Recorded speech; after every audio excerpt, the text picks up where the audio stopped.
Bueno, pois a nosa empresa, a verdade é que é unha empresa de máis de 100 anos de antigüedade, data do 1800 e pico largos, xa databa do meu bisabuelo, despois continuou o meu abuelo, e despois finalmente, pois, meu pai, e agora eu.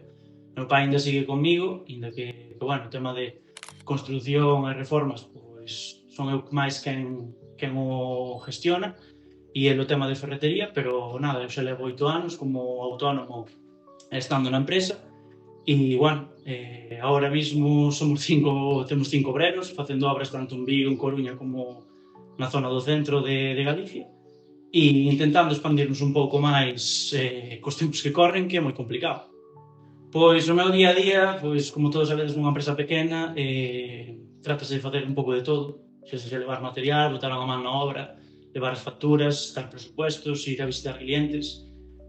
Nos tempos que corren a día de hoxe, pois tócame facer un pouco de todo, e por eso moitas veces non chegan as horas do día, e sobre todo por eso chegas a entrenar máis cansado do que querías chegar, e ao mellor o fútbol non é a prioridade a día de hoxe, ainda que me gustaría que fose, e intentas dar o máximo posible, ainda co cansancio de igual 10, 12 horas de traballo. Bueno, a día de hoxe estamos traballando nunha piscina, na zona de Bandeira, tamén temos 4 obras abertas en Vigo de reformas integrales e, bueno, estamos aquí neste escenario, que foi unha das nosas primeiras obras, por así decirlo, e pola que lle teño moito cariño,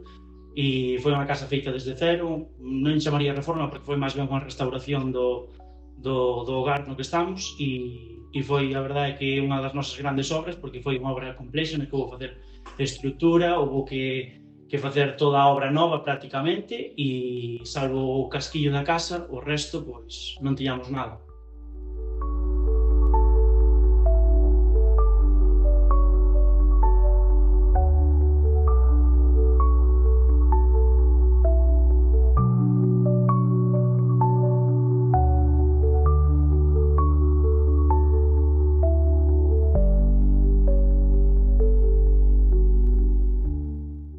Bueno, eu a nivel futbolístico espero que sexa un ano máis frutífero que o anterior a nivel individual, a nivel colectivo, lóxicamente, o que espero é un ascenso, pero a nivel individual, pois, teño que mellorar moito a tempada que fixen a tempada pasada, porque